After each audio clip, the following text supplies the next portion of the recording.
Umekiona iko kibao cha shule ya msingi Luagala? Sasa angalia kulia kwako, utaikuta njia nyembamba. Pita hiyo njia, nyoosha moja kwa moja, afu utakuta mnazi. Hapo mimi ndo nakusubiri hapo. Sawa. Eti wewe mzee. Kumbe binadamu ndo alivyo hivi. Yaani binadamu amekuwa wabaya kiasi hiki. Yaani mtu unaweza hujamkosea, yeye anakufanyia ubaya bila sababu, Mtu unaweza ukamtendea wema wako ukakuponza. Kwa nini binadamu tuko hivi? Binadamu ni wabaya lakini sio wote. Wako wengine wazuri. Sio wote. Yaani kwa staili ambayo unaenda nayo unasema binadamu sio wote ndo wabaya? Haiwezekani kabisa. Binadamu ni wabaya kupita maelezo. Binadamu, mtu yoyote anaweza kukufanyia kitu kibaya ambaye hujamtendea hata ubaya na wala hujafawahi kufikiria kumtendea ubaya. Yaani sijui binadamu ameumbwaje, sijui ana roho ya aina gani sijui. Wewe kijana, kwani binadamu amekufanya nini? Usitaki kujua kitu gani nimefanyiwa. Kwanza shikamoo. Nataka nishangae hapa, unafika miji ya watu unashindwa kusalimia. Unaropoka tu binadamu. Maraba. Binadamu kufanyaje? Yaani binadamu wote ni wabaya. Sijui kama kuna binadamu ambaye anaweza kwenda peponi. Kwa nini wasiende peponi? Hivi kwa mfano ulivyokuwa wewe, unadhani kwamba wewe unaweza ukaenda peponi? Nakwenda peponi. Pia hata wewe unaweza kaenda peponi. Kwa nini mimi nisiende peponi? Sio kwa wewe. Kwanza ulivyo hata ukarimu, ujue mimi nimefika hata kunikarimu hujanikarimu. Ulitaarifu? Kwani ugeni ukifika kwako lazima upewe taarifa? Ndio uungwana na ustaarabu wa binadamu. Unafika kama ni mgeni, unafika mahala unataarifu. Pale unakuwa mgeni rasmi sababu umeshatoa taarifa. Lakini kijana, umefika hapa kwangu hujatoa taarifa. Na kukirimu vipi?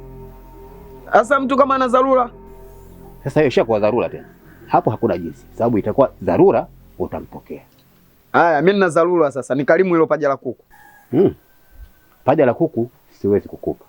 Labda nikakuchumbia chungwa ule. Chungwa?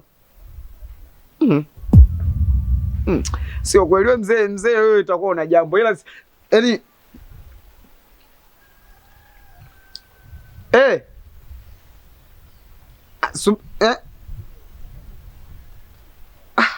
poa, nakuja dakika mbili, nakuja.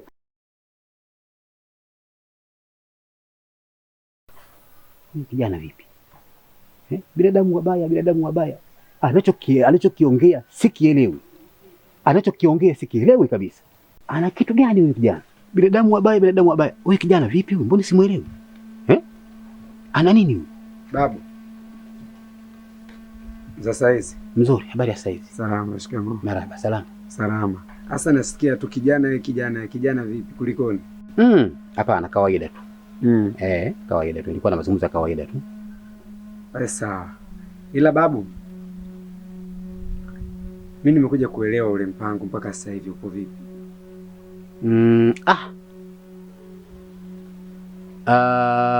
Najua kama ndoa itakuwa jioni. Ndio. Lengo langu hapa nitoke niende kwa Chepe nikachukue turubai. Najua nimepata turubai dogo kwa sababu watu wenyewe tulioarifu sio wengi. Ndio. Na hii ndoa nafahamu kabisa kama itakuwa baadaye jioni. Kabisa. Basi haina shida, ila babu, lifanyiwe jambo ili haraka maana mwili wangu hauko sawa. Kabisa. Yaani najikuta kama nahisi kama malaria hivi. Siku ya leo hii. Sasa nikuombe tu uende kwa bwana ukapime kwa sababu unaweza ukahisi lakini kumbe ikawa malaria au UTI na ikakuzidi kabla hata ya ndoa. Ndio. Ikafikia mahala ndoa ikaingia changamoto. Basi sawa babu. Basi tutawasiliana baadaye. Nikuombe tu kitu kimoja. Uje si muda mrefu, kapange taratibu zako uje ukachukue mchele. Ndio. Nishatafuta hapa ndani upo. Ndio. Ili angalau tukaweze kufanya taratibu za chakula. Basi sawa, nimeelewa. Lakini pia nitakupa na pesa ya kwenda kutafuta kitoweo. Nyama ukapate nyama pale dukani, bucha pale. Ndio. Ili tuweze kufanya taratibu zetu. Basi asante. Nashukuru sana kwa kunisimamia. Nakutakia laheri. Haya. Mnazi wenyewe ndio huu hapa.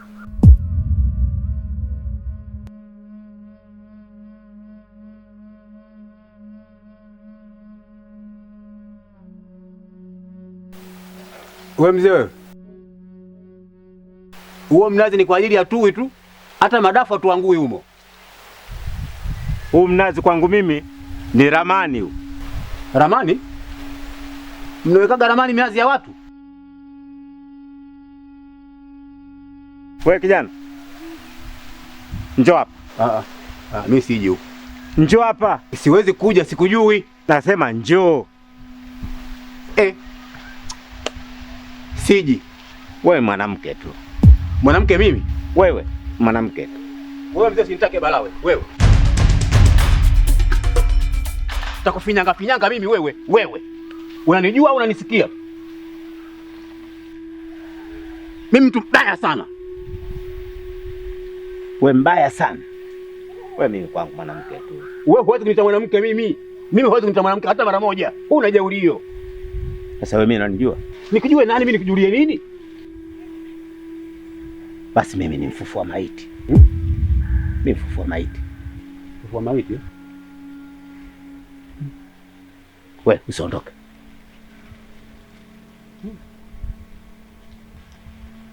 Nishikie hii fimbo. Fimbo hapana.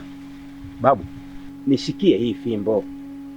Alafu wewe nishikie hii fimbo. Kwani umeshika wewe mwenyewe? Nishikie hii fimbo. Ina nini hiyo fimbo? Wewe nishikie hii fimbo. Kwa sababu gani? Hutaki? Si kwamba sitaki, nakuuliza nikushikie fimbo kwa sababu gani? Basi nishikie. Kwa nini nakuuliza? Kuna kazi nataka kufanya, wewe nishikie hii fimbo. Sasa ungesema kama nina kazi nataka kufanya, baba. Basi nishikie. Kaniletee maji ya kunywa. Shika basi nikalete maji ya kunywa. Nasema chukua hiyo fimbo, nenda kaniletee maji ya kunywa. Sasa fimbo na maji ya kunywa mzee wangu, mbona haviendani? Wewe unaenda kuchukua maji tu. Sasa si ushike hiyo fimbo mimi nikachukue maji. Mimi nilishika hiki kibegi na wewe usiweke chini. Nani amekwambia uweke chini? Sasa kwani kiweka chini yani ni si mti tu? Wewe unauona kama mti huo? Babu. Nenda kaniletee maji ya kunywa. Sasa hivi nina kazi nafanya. Nenda kalete maji. Makubwa.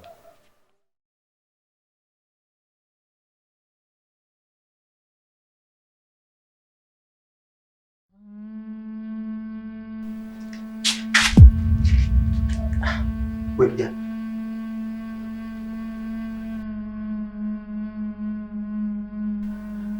Kwani unaniona? Nakuona. Nakuona, si wewe? Umefikaje hapa? Si tumeachana sasa hivi nje. Sio mimi huyo baba.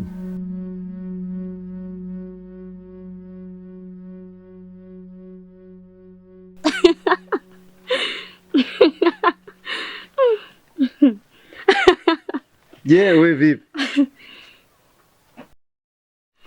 Asa kinachokuchekesha ni? Mimi najiuliza.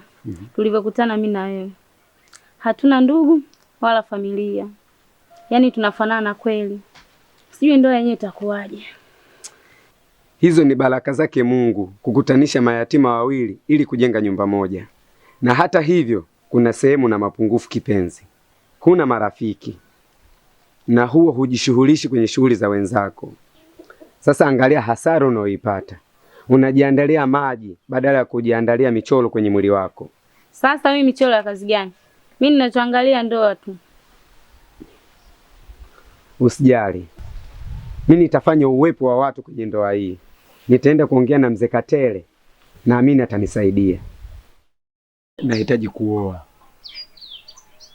Kwa hiyo ujio wangu hapa kutokana na mazingira ya hapa kijijini si mzoefu.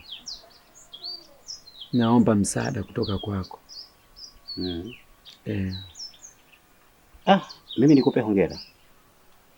Nikupe hongera kwa sababu wengi walidhani kama yule binti wewe unamchezea tu, hutafikia hatua ya kuweza kumuoa. Ndio. Sijajua sasa umeweza kitu gani na umekwama wapi niweze kukusaidia. Vizuri. Yaani mzee wangu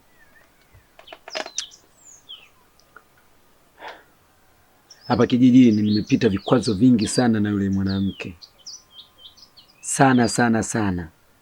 Mpaka kufika hatua hii sasa hivi niliopo na yule binti. Mimi namshukuru Mwenyezi Mungu. Kikubwa zaidi huwa maandalizi yangu bado hayajakamilika, na maandalizi hayo babu, sina mwandazi ambayo kwamba anaweza akapangilia harusi yangu ipoje. Sina msimamizi wa kufika kwa yule mwanamke. Kwa hiyo nahitaji babu, uwe bega kwa bega na mimi. Mjukuu wangu, mimi hilo nimekuelewa. Nadhani ulipofika tu katika kijiji hiki, mawazo yako yalielekeza kwangu na mimi nikakupokea na nikaahidi kukusaidia. Hujakosea kuja kuniomba msaada, lakini pia na ndio maana nimeanza kukuuliza kama kitu gani ulichokwama nacho. Kama umekwama vyote, nijue naanzia wapi, na kama kuna ulichofanikisha kufanya, nijue kama bwana hiki mjukuu wangu kajitahidi mwenyewe kafanya. Swala la mahali mimi nishakamilisha. Labda tarehe ya ndoa lini? Tarehe ya ndoa ni tarehe 26 mwezi huu, kesho kutwa. Kwa maana ya kwamba siku yetu ya mwisho ni kesho tu kufanya maandalizi. Basi hili halina shida.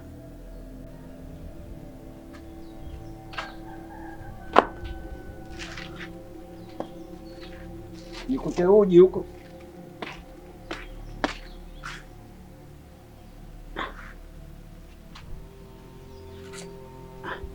Mpenzi wangu.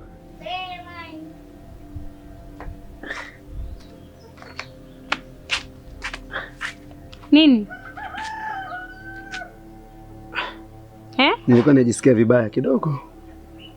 Ukijisikia vibaya? Pole. Naona kama kichwa kinauma. Basi twende ndani ukapumzike. Baadaye utaendelea na safari. Ila sasa hivi hali niachia. Kwa ngoja niendelee na safari yangu. Nenda kumwahi mzee kwanza kule, nimwelekeze kama kuna mtu kanifadhili kilo 50. Hapana, ungeenda kutulia ndani kwanza. Baadaye ungeenda. Najua kwamba yule pale sasa hivi ananisubiri. Sawa. Na hapo alipo nahitaji kumzuia pia, na nimwelekeze uhalisia wa kuonyesha mimi nimepata mbuzi. Sawa. Umeelewa? Ndiyo, nimeelewa. Basi furahi basi.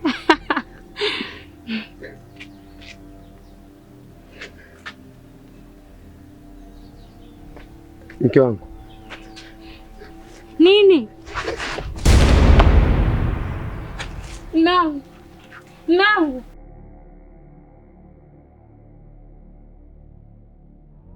Babu, wewe ndio msaada wangu mkubwa babu yangu. Hakika bila wewe mimi siwezi kufika popote. Mchumba wangu ndiye ananitegemea babu. Babu, mchumba wangu yule anajua mimi nimefariki. Naomba nisaidie.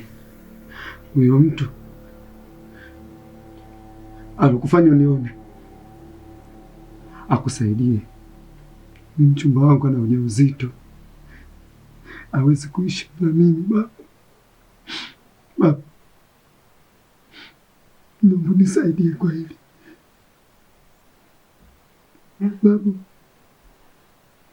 Wewe ndio kila kitu, na huyo babu alikufanya unione ndio msaada mkubwa kwangu mimi. Ongea naye, mtu hawezi kunisaidia babu. Naomba msaada wako.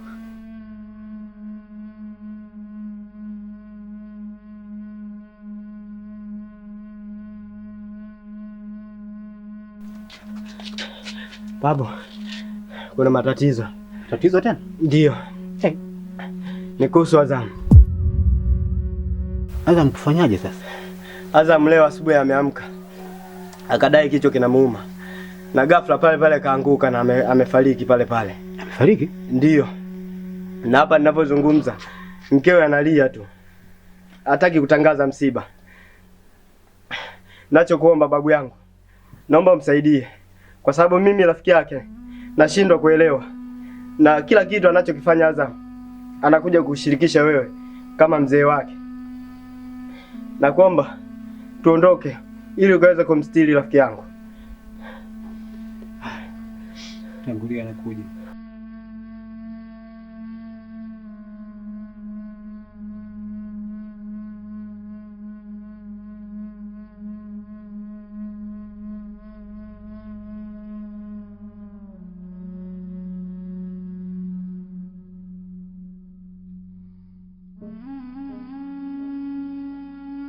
Asante kwa maji. Wewe ni mtu mwema sana. Haya, asante. Sasa babu, nisaidie bwana. Huyu kijana ni miongoni mwa vijana ambao mimi naishi nao, lakini pia nilishamfanya kuwa mwanangu. Sasa hali kama hii nitaishi naye vipi?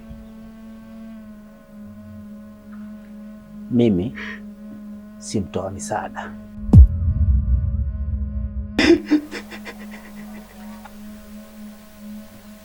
Huyu aliyenileta hapa au ninayemsubiri hapa,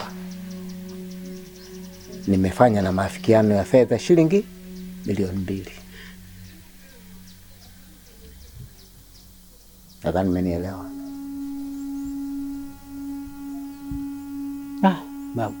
Babu,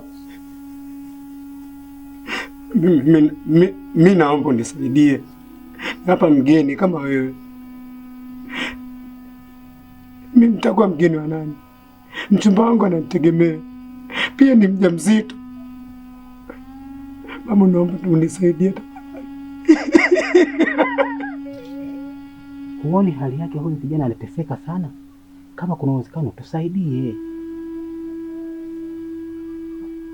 Hilo nimekusikia na nimekuelewa, lakini haitowezekana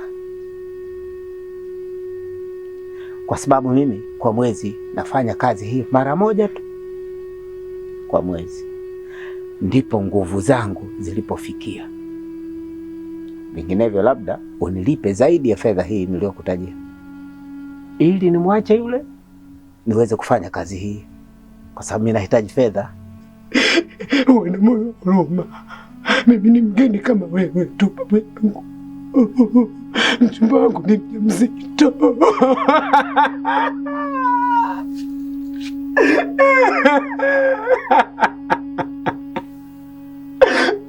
Binadamu wa maya, mama yangu.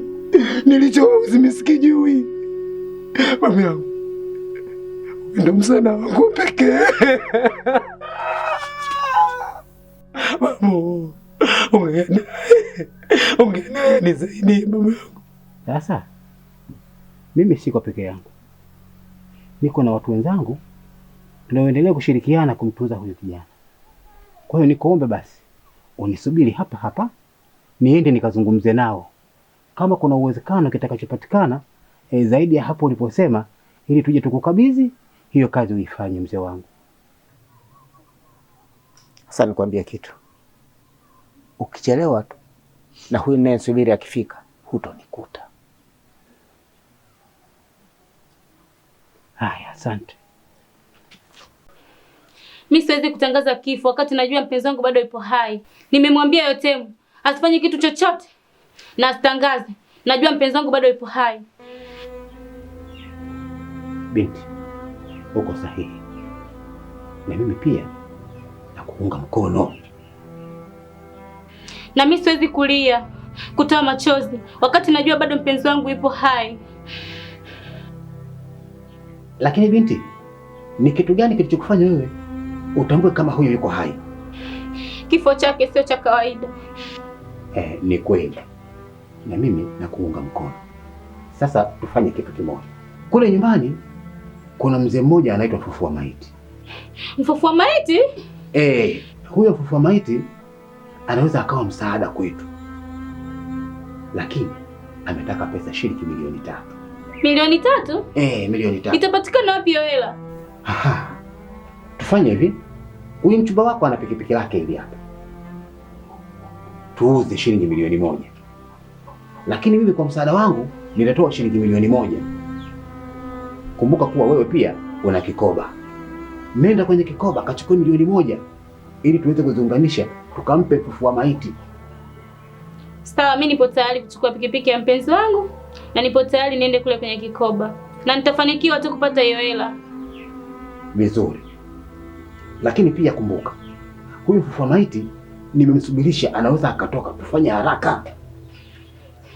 Sawa, nimekuelewa. Sawa. Mfufua Maiti? Rebecca, ndio mimi. Nikusaidia nini? Hakuna cha kunisaidia, bali na kuomba huyu mwache, ni wa kwangu.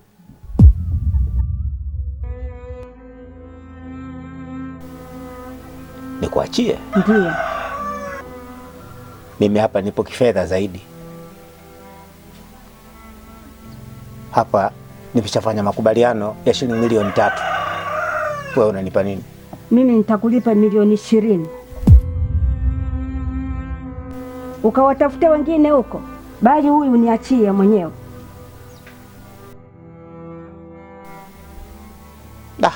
Basi subiri, nalifikiria. Usifikirie, wewe nenda. Wewe mtoto wewe ni wa kwangu. Hapa hakuna kutoka. Nitakuja kuchukua usiku. Twende kwangu. Wewe ni bidhaa, una gharama sana. Nakuuza Somalia. Babu, mimi ni Mtanzania halali. Unakubali mimi niuzwe Somalia? Naomba msaada wako babu yangu. Hivi mimi nimewakosea nini hawa watu? Mikosa langu hata lisilifahamu. Mikosa langu silijua. Babu, ndio msaada pekee kwangu mimi. Usikubali. Wewe kijana, nikuulize kitu. Milioni 20 ungekuwa ungeacha? Mimi nasubiri baba yako huko alikoenda. Sijui baba yako, sijui nani yako. Mkivuka dau la milioni 20, mimi nitafanya kazi hapa. Vinginevyo mimi naondoka.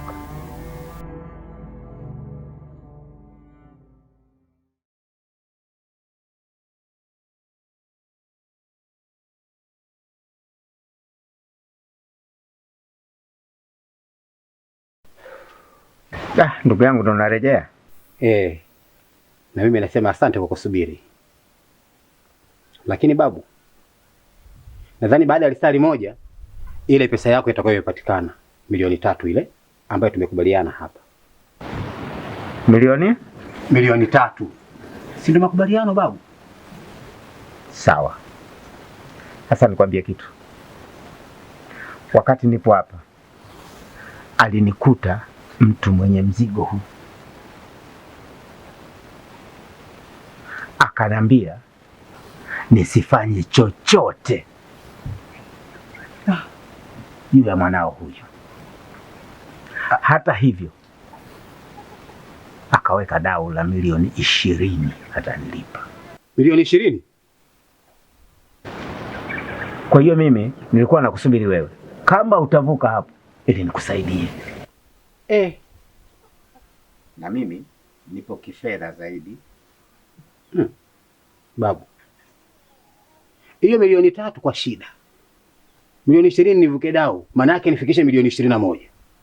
Nitaipata wapi ya maskini babu yangu? Babu, tafadhali naomba utusaidie. Umuokoe maisha kijana huyu. Naomba tafadhali. Sasa nisikilize. Kama ingekuwa wewe umempeleka mwanao huyo hospitali na anatakiwa kufanyiwa operation ya tumbo, umetakiwa kulipa shilingi milioni 1. Ungeomba kusaidiwa? Babu, hospitali baki na sisi kitu kingine tusaidie babu. Kitendo cha kukupa fimbo yangu wewe ukamuona kijana ambaye umemfanya kama mwanao, nimekupa msaada mkubwa. Sina msaada mwingine zaidi ya hapo isipokuwa fedha tu. Babu, basi mimi nimeshindwa, sina namna nyingine. Kama ni kukuomba nimekuomba. Kama unashindwa kunisaidia, sina namna nyingine. Nashukuru kwa kauli yako hii. Sasa ninachokuomba, mwage kijana wako, maana mimi nikishaichukua hiyo fimbo hutamuona na wala hamtaonana. Adhamu mwanangu, nadhani umeona jitihada zangu. Nimejitahidi sana kupambana ili kurejesha uhai wako, lakini imeshindikana. Naomba tu nikuage. Najua kwamba huko unakoenda unakwenda kuwa mtumwa ambao hautaweza kuja kuwa huru tena.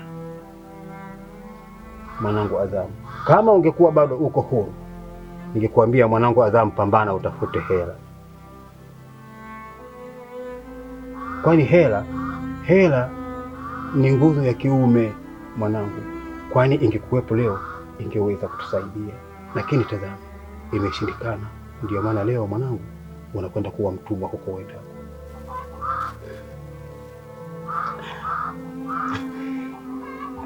Asante mzee wangu, nimeziona jitihada zako, ila nakupa jukumu moja tu uweze kulifanya.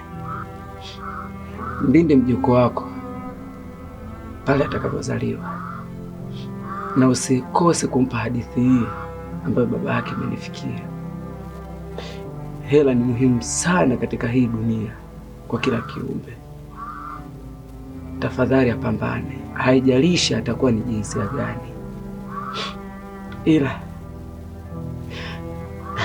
nashukuru sana kwa jitihada zako.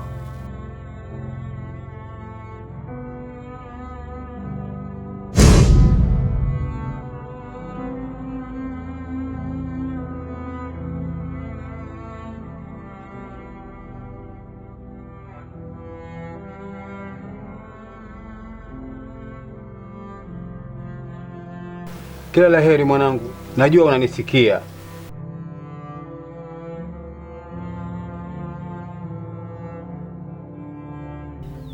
Mzee. Wewe kijana vipi? Nimefika muda katika kituo ambacho tumekubaliana. Samahani mzee wangu, wakati niko hapa na kusubiri nilipigiwa simu kwa marehemu kaamka, na nilivyoenda nimemkuta kweli kaamka na amekufa mikononi mwangu kwa mara ya pili wakati namuona. Naomba tuende mzee wangu. Wewe kijana, nayakubali sana yale maneno yako. Kweli binadamu hawana wema. Na sidhani kama kuna mtu atakayeweza kwenda peponi. Labda ulishawahi kumuuliza huyu babu, yeye atakwenda peponi? Kwani wewe ni malaika msimamizi wa pepo na moto, au unatafuta kunichonganisha? Hakuchonganishi. Mimi siwezi kuchonganishwa kizembe. Ndio. Twende basi mzee wangu. Subiri kwanza nimpe habari yake. Ukurasa unaofungua ni mwepesi tu, lakini utakutoa jasho. Wewe, nyumba yako hii ni kituo cha hawa watu. Wanapitia hapa. Unalijua hilo? Na ndio maana nilikwambia kwamba wewe ni mwanamke.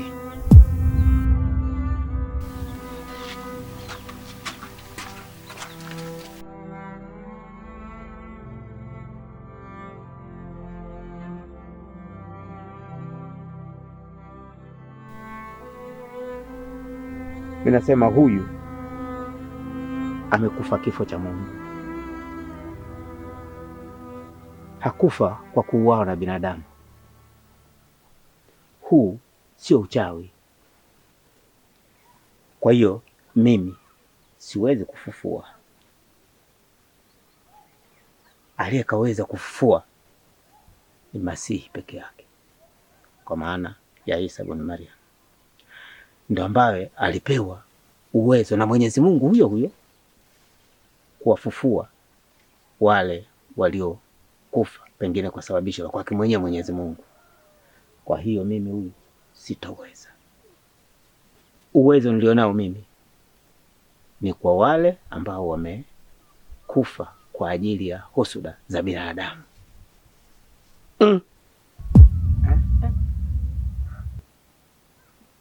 Mfufua maiti, nadhani umejionea mwenyewe, na hii hali tumekuwa tukikesha nayo kila siku. Alikufa akaamka, akafa tena, tukamleta daktari kwa niaba ya kupima vipimo, na vipimo vilionyesha kuwa ni kweli amekufa. Lakini cha kushangaza akafufuka tena, na hii sasa amekufa. Ndio maana tumekuita wewe mfufua maiti. Tunaomba utusaidie. Hata mimi nimeshangaza. Mimi sikubali kabisa kama hiki kifo cha Mungu hiki. Au inawezekana aliyefanya hili ni mtaalamu zaidi. Huyu hajakufa kifo cha Mungu huyu. Kwa hiyo ni vyema niombe msaada. Msaada kwa nani sasa? Naomba kwa mwanangu. Hebugwa! Hebugwa! Hebugwa! Baba, naona umeniita mwanao. Ndio.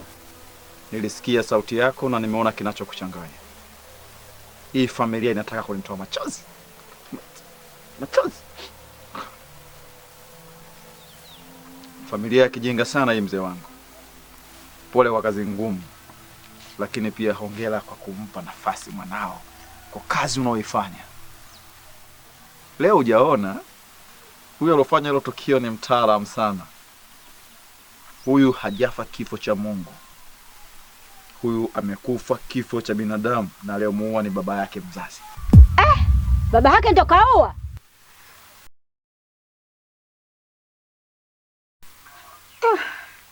Amewafanya muhangaike. Kafa muda mrefu sana na kaisha mfanya kitoweo muda mrefu. Familia ya kijinga hii. Mama kuangalia mume kuishi naye zamani, au ndo visasi mpaka mtoto wake. Sasa jiangalieni na nyinyi, maana yake kawawekea kopo, alafu mnaona kama mtu anaishi. Ili ni kopo tu, tangazeni msiba. Yaani baba anakuja kufanya mambo ya kijinga kama haya. Kwa familia yenyewe tuko wachache. Na bado anaendelea utupunguza tu jamani. Yaani kuna wazee wengine wapumbavu kabisa. Mimi najuta kuzaliwa kwenye hii familia. Yaani mtu kabisa anatoa mwanae kabisa, yaani mwanae mwenyewe kabisa, mwenyewe kabisa. Tutafanyaje baba? Tutafanyaje? Mwanangu, hili hapa hatuna jinsi ya kufanya. Yule mtu aliyemchukua ametoa milioni 20. Kwa hiyo mimi nilipofika ameniambia tutoe milioni 21, tumuongeze milioni 1.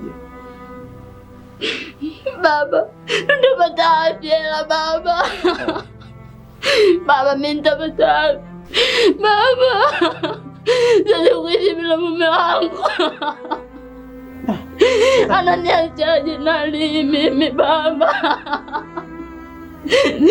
Baba nisaidie. Sasa kama hatuna kwa kupata, nikome mwanangu. Baba nisaidie baba. Nisikilize. Nisikilize. Baba. Pole sana mwanangu. Baba nisaidie. Nisikilize basi. Kama hatuna kwa kupata, basi tutangaze tu msiba. Baba. Baba nisaidie baba. Siwezi kuishi bila mume wangu. Baba. Nisaidie baba. Pole sana mwanangu. Pole. Baba.